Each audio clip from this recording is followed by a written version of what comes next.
اللہ نے ہمیں ایک نماز عطا فرما دی جس کو ہم آج صلاۃ التراوی کہتے ہیں۔ میرے نبی کے زمانے میں اسے قیام اللیل کہا جاتا تھا، اس لیے حضرت عائشہ رضی اللہ تعالیٰ عنہ کی روایت ہے جس سے 8 رکعت والے حضرات استدلال کرتے ہیں کہ رمضان اور غیر رمضان میں اس کو امام بخاری نے قیام اللیل کا ہی عنوان دیا ہے، آپ نے 11 رکعت سے زیادہ نماز نہیں پڑھی۔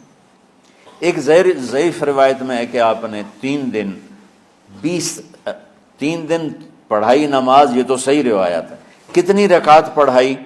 تو ایک ضعیف روایت میں ہے کہ 20 رکعت پڑھائی۔ اچھا، ضعیف روایت سے عبادت ثابت نہیں ہو سکتی حکم شرعی، تو جب حضرت عمر رضی اللہ تعالیٰ عنہ نے سب کو، میرے نبی کے دور میں 3 دن کے بعد آپ تو آئے نہیں کہ کہیں فرض نہ ہو جائے، تو صحابہ اپنے طور پر قرآن سنتے تھے ٹولیوں میں۔ صدیقی دور میں 2 سال وہ فتنوں میں گزرا، تو اس میں بھی اسی طرح چلا کہ ٹولیوں میں ہوتے تھے۔ حضرت عمر رضی اللہ عنہ کے زمانے میں حکومت مضبوط ہو گئی، طاقتور ہو گئے، تو ابتدائی سالوں میں نہیں، چند سالوں کے بعد اب مسجد میں تشریف لائے تو لوگ اس طرح کوئی 4 ادھر 4 ادھر 5 ادھر 10 ادھر 20 ادھر، تو کہنے لگے ان کو ایک امام پہ جمع کر دیا جائے تو کتنا اچھا ہوگا۔ تو آپ نے سب کو اکٹھا کیا اور ابی بن کعب رضی اللہ تعالیٰ عنہ کو امام بنایا اور سب کو ایک نماز پہ جمع کر کے 20 رکعت کا حکم عطا فرمایا۔ تو حضرت عمر کا یہ عمل اس حدیث کو مضبوط کر دیتا ہے کہ چونکہ میرے نبی نے کہا علیکم بسنتی و سنت الخلفاء الراشدین من بعدی، کہ میری اور میرے خلفاء راشدین کی سنت پر مضبوطی سے عمل کرنا۔ تو حضرت عمر کا جو 20 رکعت طے کرنا ہے، اگر ان کا اپنا اجتہاد ہے تو بھی ہمارے لیے عمل کے لیے کافی ہے، اور اگر ان کو یہ یاد ہے کہ میرے نبی نے 20 پڑھی تھیں تو اور زیادہ اچھی بات ہے۔ لیکن بہرحال جو 8 پڑھتا ہے ہمارا اس پہ بھی کوئی اعتراض نہیں، چونکہ وہ بھی حدیث کے ساتھ بات کرتا ہے، اور باقی پوری امت 20 پڑھتی ہے، ان پر بھی اعتراض نہیں۔ میں ایک جگہ سے گزر رہا تھا، نماز کا وقت ہو گیا، اہل حدیث کی مسجد تھی، میں وہاں نماز پڑھنے چلا گیا تو ایک بہت بڑا اشتہار لکھا ہوا تھا، 20 تراویح ثابت کرنے والے کو 5 لاکھ روپے انعام، کہ 20 تراویح، سینکڑوں سال سے امت کا عمل 20 تراویح آ رہا ہے۔ تراویح کا نام جو پڑھا مجھے یوں لگتا ہے کہ اہل مکہ، یعنی اہل مکہ جو تھے نا، وہ 4 تراویح پڑھ کے ایک طواف کرتے تھے، تو وہ آرام کے لیے ہوتا، ترویحہ آرام، تھوڑی دیر کا آرام، تو 4 تراویح کے بعد ایک طواف کرتے تھے، وہ چھوٹا سا طواف 10 منٹ میں ختم ہو جاتا تھا، اور پھر 4 تراویح پڑھتے تھے، پھر طواف کرتے تھے، پھر 4 پڑھتے تھے، پھر طواف کرتے تھے۔ یہ صحابہ کے تھوڑے بعد کے دور کی بات۔ تو مدینے والوں کو پتہ چلا کہ مکے والے تو یہ کرتے ہیں، وہ کہنے لگے اساں کی کریے، انہوں نے کہا اسی 40 تراویح پڑھیں گے، 40 رکعت، وہ 40 رکعت پڑھتے تھے۔ تو نوافل میں کوئی سختی نہیں کہ بھائی 8 سے زیادہ نہیں پڑھنی، بدعت ہو جائے گی، اور 20 پڑھنا بدعت ہے، یہ سب جہالت کی بات ہے۔ یہ 8 پڑھ رہے ہیں یہ غلط ہے، یہ بھی حماقت کی بات ہے۔ جو صحیح حدیث سے دلیل پکڑ کے کوئی عمل کرتا ہو تو بھائیو اس سے بحث نہ کیا کرو، مناظرہ نہ کیا کرو، یہ بہت نادانی والی بات۔ اور امت کا خلق لاکھوں کروڑوں انسانوں کا ایک عمل پہ جمع ہونا، یہ بذات خود اس کی طاقت کی ایک دلیل۔ اور حرمین جب سے میرے رب نے حضرت عمر نے 20 رکعت شروع کی، آج تک وہاں بھی ساری مساجد میں 8 رکعت تراویح ہوتی ہے، لیکن حرمین کی مسجد میں 20 رکعت، ادھر بھی ادھر بھی۔ اور یہ جو وہ وہاں ختم قرآن پہ دعا نہیں مانگی جاتی، یہ کس کا عمل ہے؟ حضرت عثمان کا۔ حضرت عثمان نے اپنے دور خلافت میں تراویح پڑھانے والے سے کہا جب قرآن ختم کرو تو دعا کرنا۔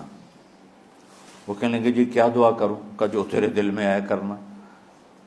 تو ختم قرآن کی رات تراویح کی آخری رکعت میں من الجنت والناس کے بعد دعا کے لیے ہاتھ اٹھانا، یہ حضرت عثمان رضی اللہ تعالیٰ عنہ نے اس کو زندہ فرمایا۔ اور امام دعا کرتا تھا 1 منٹ 10 منٹ 20 منٹ جتنے بھی، اور پیچھے لوگ آمین کہتے تھے۔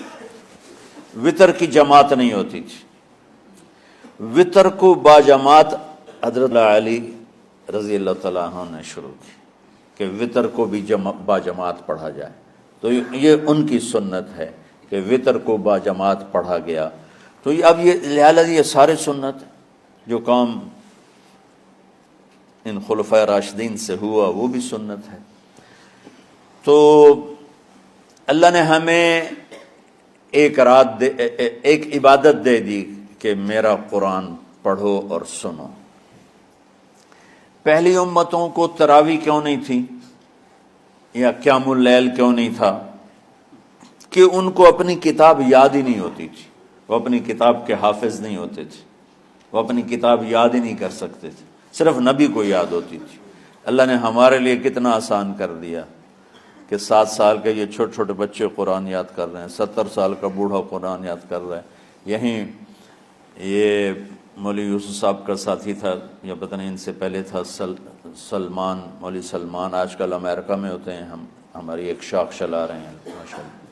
وہ شروع میں یہاں تھے، تو یہاں تراویح پڑھانے کے لیے ہمارے پاس حافظ کوئی نہیں تھا، وہ حافظ نہیں تھے، وہ صبح بیٹھ کے شام تک 1 سپارہ یاد کرتے اور رات عشاء کی نماز میں سنا دیتے۔ 30 دن میں قرآن یاد کر کے سنا دی۔ مطلب یہ سنی سنائی بات ہے نہیں، ہمارے اسی حسنین، اسی ممبر اور محراب کی بات کہ یہیں اسی مسجد میں انہوں نے صبح سے مغرب تک یاد کرتے تھے اور پھر عشاء میں کھڑے ہو کے سنا دیتے تھے۔ پیچھے ہوتے تھے لقمہ کوئی دینے والا شاید، لیکن بہت خوبصورت پڑھ کے 1 دن میں یاد کر کے سنا دیا۔ اور ایک مجھے نام بھول گیا کہ 3 دن میں قرآن یاد کیا، 10 سپارے 1 دن میں یاد کیا، 10 دوسرے دن میں یاد کیے، 10 تیسرے دن میں یاد کیے۔ وَلَقَدْ يَسَّرْنَا الْقُرْآنَ لِلذِّكْرِ فَهَلْ مِن مُدَّكِرٍ۔ تو اللہ تعالیٰ نے اس کو نصیحت کے لیے بھی آسان کیا ہے اور یاد کرنے کے لیے بھی آسان کیا ہے۔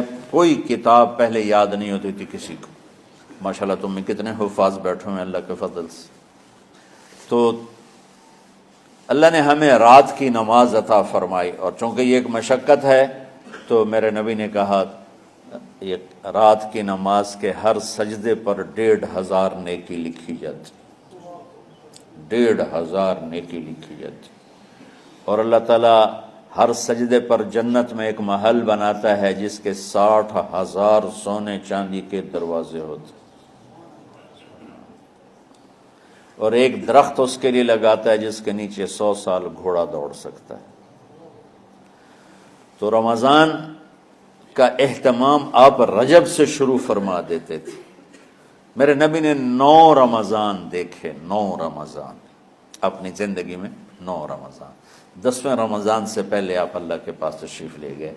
آپ کی زندگی میں روزے فرض ہونے سے آپ کی وفات تک 9 رمضان گزرے، اور میں قربان جاؤں اپنے نبی پر، اپنی امت پہ کیسی شفقت تھی۔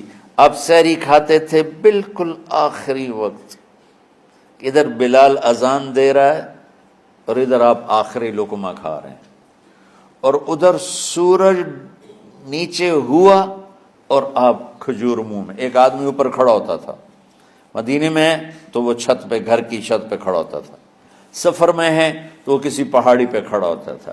جو ہی سورج کا کنارہ نیچے جاتا اب فوراً وہ کہتا یا رسول اللہ قد غربت، تو آپ کھجور منہ میں ڈال لیتے تھے، یا پانی، کبھی پانی سے افطار فرماتے تھے، کبھی کھجور سے افطار فرماتے تھے، کہ میری امت پہ بھوک کا وقت کم سے کم آئے۔